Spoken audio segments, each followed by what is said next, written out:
कार्तिक श्रेष्ठो देवानां मधुसूदन तीर्थनारायणाख्यम ही तृतयम दुर्लभौ कलौ।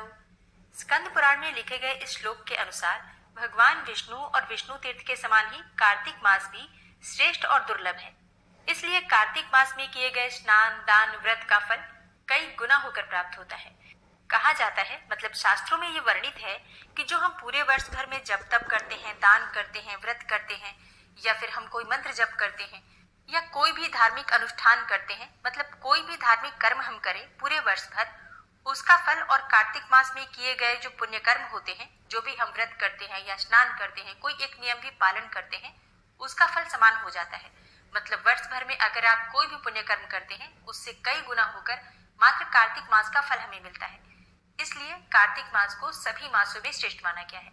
भगवान श्री हरि विष्णु का प्रिय है, इसलिए इस महीने में स्नान दान व्रत का दीपदान का बहुत अधिक महत्व माना गया है। ओम जय श्री हरि विष्णु। आज की वीडियो में मैं आपसे शेयर करने वाली हूँ कि साल 2023 में कार्तिक मास का प्रारंभ कब से हो रहा है, कब समाप्त होगा। कार्तिक मास का स्नान व्रत कब से प्रारंभ होगा और कब समाप्त होगा। कार्तिक मास का अगर आप स्नान करते हैं, व्रत धारण करते हैं तो नियम क्या होते हैं, और इसके अलावा जो बहुत सारे आप लोगों के प्रश्न होते हैं कि अगर हम स्नान करते हैं तो किन बातों का ध्यान रखें, कब हमें स्नान करना चाहिए, कब हमें पूजा करना चाहिए, मतलब कौन सा समय हो, कितने बजे से कितने बजे तक स्नान और पूजा हो जाना चाहिए। अगला जो आपका प्रश्न होता है, सूर्य को जल कब चढ़ाना चाहिए, दीपदान कब करें, कहाँ करें, तुलसी की पूजा किस प्रकार से करें और तुलसी की पूजा कब करें, सुबह या फिर शाम को। सारी जानकारी आपको कार्तिक मास के व्रत और स्नान से संबंधित आज की वीडियो में मैं आपसे शेयर करने वाली हूँ। इसके अलावा जैसे कि अगर आप कार्तिक मास का स्नान या व्रत नहीं भी कर पाते हैं तो भी कुछ नियम ऐसे हैं जिनका पालन करने से आपको कार्तिक स्नान का, कार्तिक मास का लाभ मिलता है। मतलब जरूरी नहीं आप व्रत धारण करें, ये भी जरूरी नहीं कि आप स्नान करें। इसके अलावा भी और बहुत सारे नियम हैं जिनका पालन करके कार्तिक मास का आप लाभ ले सकते हैं। तो आज की वीडियो बहुत महत्वपूर्ण है, पूरा जरूर देख लीजिए। अच्छी लगे वीडियो तो लाइक भी जरूर कीजिए, क्योंकि आपके लाइक्स, आपके कमेंट्स मेरे लिए बहुत महत्वपूर्ण होते हैं। ये एकमात्र जरिया है जिनसे मुझे पता चलता है कि आपको ये वीडियो अच्छी लगती है और आपके लिए ये वीडियो उपयोगी है। तो अगर वीडियो अच्छी लगे तो लाइक तो जरूर ही किया कीजिए। और अब सबसे पहले जानते हैं कि साल 2023 में कार्तिक मास का स्नान कब से प्रारंभ होगा। देखिए, कार्तिक स्नान दो तरह से किया जाता है। कई ऐसे भक्त हैं जो कि आश्विन मास के शुक्ल पक्ष की एकादशी, पापंकुशा एकादशी से कार्तिक स्नान प्रारंभ करते हैं, और कई भक्त आश्विन मास की पूर्णिमा से यानी कि शरद पूर्णिमा से स्नान प्रारंभ करते हैं। तो विशेषकर जो कार्तिक मास का स्नान होता है, आश्विन मास की पूर्णिमा से ही, मतलब शरद पूर्णिमा से ही प्रारंभ करना चाहिए या किया जाता है। तो आश्विन मास की पूर्णिमा इस बार कब है? देखिए, पंचांग के अनुसार इस साल आश्विन मास की पूर्णिमा तिथि 28 अक्टूबर शनिवार को प्रातःकाल 4:17 पर प्रारंभ हो रही है और समाप्त होगी 29 अक्टूबर को रात्रि में 1:53 पर। तो सूर्योदय कालीन तिथि के अनुसार 28 अक्टूबर को यानी कि शनिवार के दिन आश्विन मास की पूर्णिमा यानी कि शरद पूर्णिमा मनाई जाएगी, और शरद पूर्णिमा से ही कार्तिक मास का स्नान हमें प्रारंभ करना है। तो ऐसे में 28 अक्टूबर यानी कि शनिवार के दिन कार्तिक मास का पहला स्नान होगा। इसी दिन से स्नान का प्रारंभ हो जाएगा। अच्छा, बहुत से भक्त कहते हैं कि क्या हम प्रतिपदा तिथि से कार्तिक मास का स्नान प्रारंभ करें? नहीं, ऐसा नहीं करना चाहिए। कार्तिक मास का स्नान आपको, अगर आप पूरे महीने का स्नान का नियम ले रहे हैं तो कार्तिक मास का स्नान आपको पूर्णिमा से ही प्रारंभ करना है, यानी कि 28 अक्टूबर 2023 शनिवार को ब्रह्म मुहूर्त में उठकर आप स्नान का संकल्प लेंगे और संकल्प के साथ आप कार्तिक मास का स्नान प्रारंभ करते हैं। फिर कार्तिक पूर्णिमा पर यानी कि 27 नवंबर 2023 सोमवार के दिन आपके स्नान का समापन होगा, उद्यापन होगा। तो इस बार कार्तिक मास का स्नान 28 अक्टूबर शनिवार से प्रारंभ होकर 27 नवंबर सोमवार तक चलेगा। तो ऐसे पूर्णिमा से लेकर पूर्णिमा तक कार्तिक मास का स्नान होगा। अब बात करें कि कार्तिक मास के स्नान में नियम क्या होते हैं, मतलब किन नियमों का पालन किया जाता है अगर हम स्नान करना चाहें तो। देखिए, अगर आप कार्तिक मास का स्नान करना चाहते हैं तो आपको सुबह जल्दी उठना पड़ता है। जल्दी से मतलब तारों की छांव में स्नान करने का विधान हमारे शास्त्र में बताया गया है। मतलब जब आकाश में तारे दिखाई दे रहे हो, रात्रि के उस पहर में हम स्नान करते हैं, मतलब ठीक ब्रह्म मुहूर्त में स्नान किया जाता है। अब ब्रह्म मुहूर्त का समय क्या होता है, क्योंकि कई भक्तों के प्रश्न आएंगे कि कितने बजे से कितने बजे तक हम स्नान कर सकते हैं, पूजा कर सकते हैं। देखिए, सूर्योदय से मतलब सूर्य निकलने से 1.5 घंटे पहले तक का समय ब्रह्म मुहूर्त कहा जाता है। तो जैसे कि अभी 6:30 बजे मतलब 6:30 पर सूर्योदय काल का समय है, तो इसके अनुसार 5 बजे तक हमारा स्नान, कार्तिक मास का स्नान हो जाना चाहिए। मतलब 5 बजे से पहले आपका स्नान हो जाए, इस बात का ध्यान रखिए। 5 बजे से आगे समय नहीं होना चाहिए। तो कार्तिक मास के स्नान का जो समय होगा वो 4 बजे से 5 बजे के बीच में होगा। तो इसके लिए आपको जल्दी उठना पड़ेगा, 4 बजे से पहले उठना पड़ेगा या फिर 4 बजे तक तो उठ ही जाना पड़ेगा। इसके बाद आप जैसे कि अपने घर में झाड़ू लगाएंगे, नित्य कर्मों से निवृत्त होंगे और स्नान कर लेंगे। सुबह उठकर बहुत ज्यादा साफ सफाई नहीं करना है आपको, लेकिन बासी घर में पूजा नहीं होती है, इसलिए झाड़ू जरूर लगा लीजिए। इसके बाद आप स्नान कर लीजिए। अब इन कामों को करने के लिए जितना आपको समय लगता है अपने अनुसार देख लीजिए। उसके अनुसार आपको अपने उठने का समय निर्धारित करना है, ताकि आप 4:30-5 बजे से पहले स्नान कर लें। और हाँ, स्नान करते वक्त आपको ध्यान रखना है, आपको अपने जल में गंगा जल मिलाकर स्नान करना है। मतलब सबसे पहले पात्र में गंगा जल डाल दीजिए, फिर जल से भर दीजिए, फिर आप स्नान कीजिए। क्योंकि देखिए, शास्त्रों में कहा गया है कि कार्तिक स्नान किसी नदी या सरोवर में करना चाहिए, लेकिन ऐसा बिल्कुल भी संभव किसी के लिए नहीं हो पाता है। सब लोग कार्तिक मास में किसी नदी या सरोवर में स्नान करने रोज नहीं जा पाते। हाँ, इतना जरूर करना चाहिए कि पूरे महीने में जब भी आपको मौका मिले, कोई भी शुभ तिथि है तो उस दिन जाकर, अपने घर के आसपास कोई नदी है तो वहां जाकर स्नान कर लीजिए। लेकिन प्रतिदिन स्नान करते समय गंगा जल अपने जल में मिलाकर स्नान कर लीजिए। इससे भी आपको गंगा में स्नान करने का पुण्यफल प्राप्त होता है। स्नान करने के बाद साफ स्वच्छ वस्त्र धारण कर लीजिए। इसके बाद भगवान श्री विष्णु की पूजा करनी चाहिए, तुलसी की पूजा करनी चाहिए, सूर्य देव को जल देना चाहिए। ये 3 काम प्रतिदिन नियम पूर्वक करना चाहिए अगर आप कार्तिक मास का स्नान कर रहे हैं तो अब जैसे कि कई भक्तों के प्रश्न आते हैं कि कितने बजे तक हमारी पूजा पूर्ण हो जानी चाहिए। देखिए, स्नान का एक निश्चित समय है कि आप ब्रह्म मुहूर्त में स्नान कर लीजिए। उसके बाद फिर पूजा आप कितने समय तक भी कर सकते हैं। जैसे कि स्नान के बाद आप जब पूजा पर बैठते हैं तो कितने नियम आपने ले रखे हैं, कितने माला आपको मंत्र जप करना है, कौन सा पाठ आपको करना है, इसमें कितना समय लगेगा, ये पूरी तरह से आपके अपने ऊपर निर्भर करता है। बहुत से भक्त हैं जो कि बहुत अधिक माला करते हैं तो उनका समय ज्यादा लगेगा। बहुत से भक्त हैं जो कि रूटीन पूजा करेंगे, सिर्फ भगवान श्री विष्णु की पूजा करेंगे, तुलसी की पूजा करेंगे, सूर्य को जल देंगे, तो उनका समय कम लगेगा। तो ये पूरी तरह से भक्तों की अपनी क्षमता पर और अपनी कार्यशैली पर निर्भर करता है। वैसे अगर आप कोई महिला हैं और आपके छोटे बच्चे हैं, स्कूल जाने वाले हैं, तब भी अगर आप ब्रह्म मुहूर्त में उठकर स्नान करके पूजा करते हैं तो आपके बच्चों के स्कूल जाने से पहले आपका स्नान पूजा सब हो जाता है। आप आराम से टिफिन बनाकर बच्चों का और बच्चों को स्कूल भेज सकते हैं। अब जैसे कई भक्तों के प्रश्न आते हैं कि भगवान सूर्यदेव को जल हमें कब देना चाहिए, भगवान विष्णु की पूजा से पहले या फिर बाद में। देखिए, वैसे जब आप ब्रह्म मुहूर्त में स्नान करते हैं उस समय भी आप चाहें तो सबसे पहले भगवान सूर्यदेव को जल दे सकते हैं, कोई समस्या नहीं है। लेकिन भगवान सूर्यदेव क्योंकि प्रत्यक्ष देवता है, हम उन्हें देख सकते हैं, देख कर भी जल दे सकते हैं।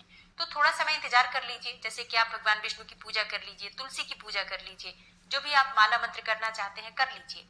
जब भगवान सूर्यदेव उदित होते हैं तो उनको देखकर, उनके दर्शन करके जो हम जल देते हैं उसका जो लाभ हमें मिलता है वो वैसे नहीं मिलता है जो हम ब्रह्म मुहूर्त में देते हैं। तो प्रयास करना चाहिए दर्शन करते हुए हम भगवान सूर्यदेव को और जल दें।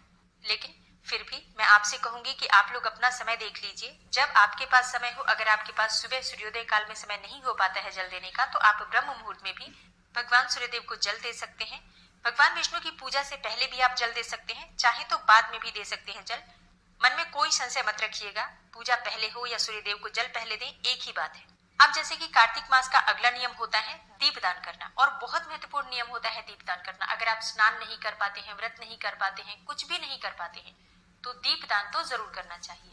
दीपदान कब करना चाहिए? देखिए, दीपदान आप सुबह कर सकते हैं ब्रह्म मुहूर्त में, मतलब अंधेरे में, जब तक सूर्योदय काल ना हुआ हो तब तक आप दीपदान कर सकते हैं। और शाम को सूर्यास्त होने के बाद आप दीपदान कर सकते हैं। कहाँ कर सकते हैं? आप अपने घर में अगर कोई भी पौधा आपने लगा रखा है, जैसे कि तुलसी का पौधा, केले का पौधा, आंवले का पौधा, या कार्तिक मास में पथवारी लगाते हैं आप, तो वहां पर दीपदान जरूर करना चाहिए। घर के मुख्य द्वार पर आप दीपदान कर सकते हैं, घर की छत पर दीपदान कर सकते हैं, आकाश दीपदान जिसे कहा जाता है। घर के आसपास कोई मंदिर हो तो वहां जाकर आपको दीपदान जरूर करना चाहिए। और हाँ, अगर आपके घर के आसपास कोई पहाड़ी स्थान हो तो पहाड़ों पर दीपदान करने का कार्तिक मास में बहुत श्रेष्ठ महत्व माना गया है। नदी के किनारे, जलाशय जहां पर भी हो वहां पर आप दीपदान कर सकते हैं। कोई खाली मैदान, खुला मैदान जहां पर हमेशा अंधेरा रहता है, वहां पर दीपदान करने का अत्यंत श्रेष्ठ महत्व माना गया है। और इसके अलावा जैसे कि अगर आपके घर के आसपास कोई गौशाला है तो आप वहां पर भी दीपदान कर सकते हैं। तो देखिए, दीपदान करने के लिए बहुत सारे स्थान हमारे शास्त्रों में बताए गए हैं, लेकिन जिन स्थानों पर हम आसानी से जा पाते हैं, जो स्थान हमारे लिए सुलभ होते हैं, उन स्थानों पर हम दीपदान कर सकते हैं। तो जरूर करना चाहिए। मतलब जितना हो सके इस महीने में दीपदान करने का महत्व बताया गया है। कहा जाता है कि दीपदान करने से आपके जीवन के संघर्ष समाप्त हो जाते हैं। अगर आप बहुत अधिक परेशानी में हैं, परेशानी से बाहर निकलने का रास्ता नहीं मिल रहा है, तो अगर हम दीपदान करते हैं नियमित रूप से, तो हमें परेशानी से बाहर निकलने का रास्ता मिल जाता है, भगवान की कृपा हमें प्राप्त हो जाती है और हम उस परेशानी से बहुत जल्दी निकल जाते हैं। तो पूरे कार्तिक मास में दीपदान का नियम सबको लेना चाहिए। ये बहुत आसान है। अगर आप सुबह स्नान नहीं भी कर पाते हैं तो भी आप दीपदान कर सकते हैं, और जो लोग स्नान करते हैं उन्हें तो दीपदान जरूर करना चाहिए। कार्तिक मास का अगला नियम होता है दान करना। अब कोई भी वस्तु का दान करने का नियम आप ले सकते हैं, जैसे कि पूरे महीने में, पूरे कार्तिक मास में प्रतिदिन अगर आप दान करते हैं तो उसका फल अनंत गुना प्राप्त होता है। और दान आप अपनी सुविधा के अनुसार, अपनी सामर्थ्य के अनुसार कर सकते हैं। जैसे कि अगर आप प्रतिदिन दान करना चाहें तो कुछ मात्रा में धन का दान कर सकते हैं, वस्त्रों का दान कर सकते हैं, या फिर हर रोज आप अन्न का दान कर सकते हैं। तो देखिए, जो भी आप दान करना चाहते हैं, नियम पूर्वक प्रतिदिन जब आप स्नान कर लेते हैं, पूजा कर लेते हैं, तो दान निकाल कर रख दीजिए। फिर उसी के बाद आपको जल इत्यादि ग्रहण करना चाहिए। इस प्रकार से अगर आप नियम पूर्वक दान करते हैं तो उसका फल बहुत अधिक प्राप्त होता है। तो कार्तिक मास के नियम में जो विशेष नियम होते हैं, स्नान, दान, दीपदान, तुलसी पूजन, भगवान सूर्य की पूजा और भगवान शालिग्राम की अर्थात विष्णु भगवान की पूजा, और हाँ, कार्तिक मास में व्रत धारण करना। अब जैसे बहुत से भक्तों के प्रश्न आते हैं कि क्या हम स्नान करना चाहते हैं तो हमें व्रत भी करना पड़ेगा? नहीं, देखिए, स्नान करना एक अलग नियम है, व्रत करना एक अलग नियम है। व्रत भी दो तरह के होते हैं, तारों में भोजन करना, तारों की छांव में भोजन करना, और एक होता है सूर्यास्त से पहले भोजन करना। तो कार्तिक स्नान एक अलग नियम है और कार्तिक मास का व्रत करना एक अलग नियम है। तो अगर आप स्नान करते हैं तो आपके लिए जरूरी नहीं है आप व्रत धारण करें, लेकिन अगर आप व्रत करते हैं तो आपके लिए कार्तिक मास का स्नान करना अत्यंत आवश्यक है। और कार्तिक मास का अगर आप व्रत धारण करते हैं तो उसमें फिर बहुत सारे नियम एक साथ जुड़ जाते हैं। जैसे कि अगर आप व्रत करते हैं तो आपको भूमि पर शयन करना होगा, ब्रह्मचर्य का पालन करना होगा, एक समय आपको भोजन करना होगा, बहुत सारी चीजों का खाने में त्याग करना होगा, शरीर पर आप तेल नहीं लगा सकते हैं, और पूरी तरह से संयम से आप रहते हैं, कम बोलते हैं, जैसे कि मौन रहना चाहिए, कम से कम बोलना चाहिए ताकि क्रोध ना आए, और किसी की निंदा, किसी की चुगली, ये सभी चीजें भूल से भी नहीं करनी चाहिए। हालांकि इन बातों का ध्यान सबको रखना चाहिए, लेकिन जो लोग व्रत धारण करते हैं उन्हें विशेष प्रकार से बहुत सारे नियमों का पालन करना पड़ता है, जो मैं आपको आगे वीडियो में जानकारी दूंगी कि कार्तिक मास का अगर आप व्रत धारण करते हैं तो आपको किस प्रकार से नियम पालन करना है, कौन से नियम का पालन आपको करना चाहिए। लेकिन अगर आप स्नान करना चाहते हैं तो इसमें आपको बिल्कुल परेशान होने की आवश्यकता नहीं। बस आप सुबह जल्दी उठिए, ब्रह्म मुहूर्त में स्नान कीजिए, भगवान विष्णु की पूजा कीजिए, सूर्य भगवान को जल दीजिए, तुलसी की पूजा कीजिए, मंदिर में दीपदान कीजिए और शुद्ध और सात्विक भोजन लीजिए। हाँ, स्नान के साथ आपको इस बात का ध्यान जरूर रखना है कि आपको लहसुन प्याज का त्याग जरूर करना पड़ेगा। अब तुलसी की पूजन विधि क्या होती है? देखिए, कार्तिक मास में तुलसी की पूजा सुबह और शाम दोनों समय नियम पूर्वक की जाती है। सुबह जब आप भगवान श्री कृष्ण की पूजा करेंगे, उसके बाद माता तुलसी की आप पूजा करते हैं, उन्हें जल अर्पित कीजिए, धूप दीप अर्पित कीजिए और विधि विधान से उनकी पूजा करके मंत्रों का जप जरूर करना चाहिए। तुलसी के पास बैठकर आप तुलसी नामाष्टक का पाठ कर सकते हैं, तुलसी स्तोत्र का पाठ कर सकते हैं, कोई मंत्र जप कर सकते हैं, चाहे तो ओम नमो भगवते वासुदेवाय नमः इस मंत्र का भी तुलसी के पास आप जप कर सकते हैं।